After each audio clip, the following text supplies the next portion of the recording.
In terms of media consumption, you'd find that different audience groups absolutely have significant differences with regards to how they consume media, but not just that, but also how they interact with certain media, right? And that absolutely needs to be factored in.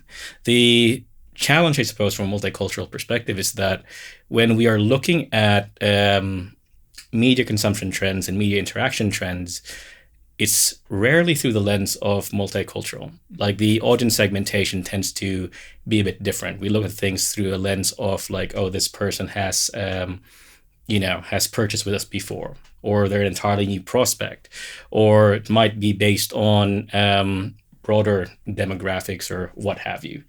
The challenge, though, is unless you look at things specifically through a multicultural lens, you are not going to be able to unpack what those differences are. And if you can't unpack what those differences are, you can't really adjust your targeting approach and your engagement approach to be able to really, resonate and properly speak to those audiences. And that is ultimately the failing of a lot of approaches today.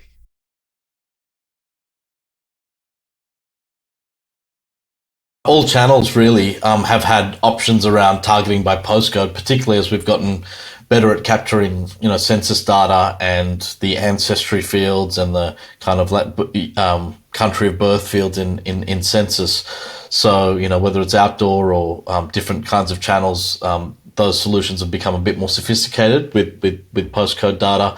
And then obviously the advent of social and digital ads and digital targeting makes some of these language-based targeting and behaviors a lot easier. However, it's not a full solution, because some communities, like the Indian community, speak English and surf the web in English, for example. So you can't just choose a language option. And there's a lot of crossover, like Aussies and other people eat Chinese food as well. So some of these behaviors that you might traditionally think that you can target easily ends up capturing a lot wider group.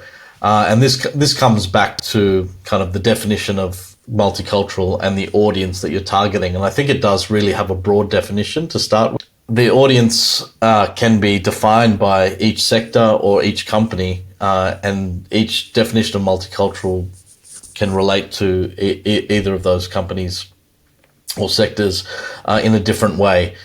So what we've built is 7,500 profiles, multicultural profiles, which are based on lookalike profiles, but just allow you to really target.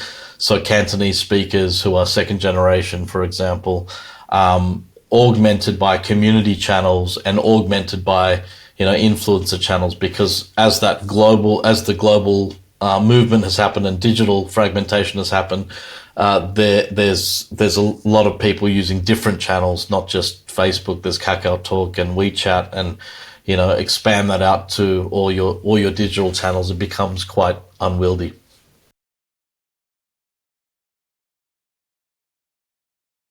It's interesting to say that marketers are becoming more audience focused. It's something that we're not necessarily seeing translate as much in out of home.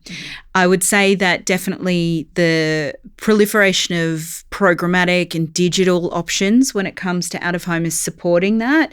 However, when you're looking at traditional medium that can be still purchased on a spot or a location or a place, a lot of the time it is about your kind of overarching context. So that might be where the location is or what spot that particular TV ad is located. But I would definitely say it's a balance between that kind of level of quality and what it looks like versus what the actual audience delivery is.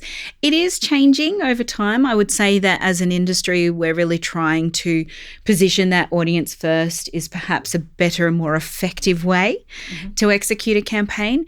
But sometimes there's still definitely a demand to make sure that billboard is placed right near the CMO's house.